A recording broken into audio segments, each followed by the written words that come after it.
আসসালামু আলাইকুম রহমতুল্লাহি ওয়াবারাকাতুহু। কি অবস্থা, কেমন আছেন দেশের জনগণ? সবার প্রতি আন্তরিক ভালোবাসা ও সালাম। সবার সাথে দুইটা কথা বলার জন্য আসছি।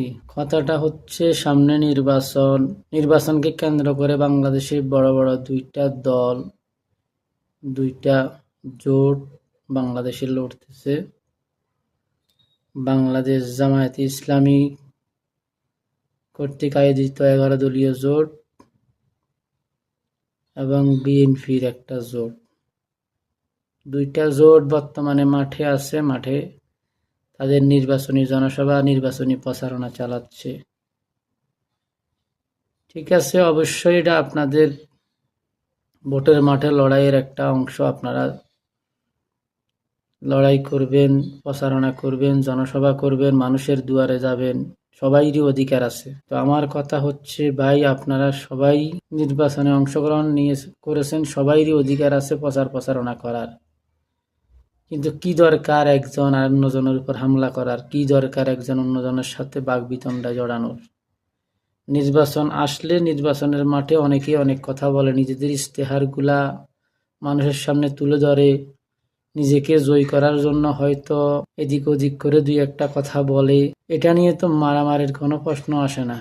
এই যে গত 2 দিন আগে শেরপুরে একটা খুন হয়ে গেছে। জামায়াতে ইসলামের শেরপুর শাখার সেক্রেটারিকে কুপিয়ে হত্যা করেছে বিএনপি লোকজন। কেন ভাই? ক্ষমতায় আপনারা আসবেন, নয়তো বিএনপির লোকজন আসবে, জামায়াতে ইসলাম আসবে। এইটা নিয়ে আপনারা কেন মারামারি করতেছেন? ক্ষমতা আল্লাহ তাআলা যাকে ক্ষমতা দিবে সেই আসবে। জনগণ ভোট দিবে, যাকে ভালোবাসে তাকেই ভোট দিবে। যার যেটা ইশতেহার, যার যেটা বলার সে সেটা বলবে।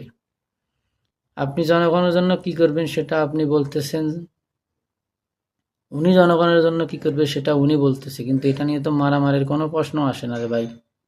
মারামারিতে কেন জড়াইতে হয়?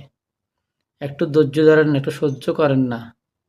নির্বাচনের আগেই যদি আপনারা এগুলা করেন, নির্বাচনের পরে কি করবেন? এটাই তো শঙ্কার বিষয়। নির্বাচনের আগে যদি আপনারা এভাবে মানুষ খুন করেন, মহিলাদেরকে হেনস্থা করেন, আবার আপনাদের অনেক নেতাকর্মীগুলা বলতেছে মহিলাদের ছায়া খুলে ফেলবে, কেউ কাপড় খুলে ফেলবে। কেন রে ভাই?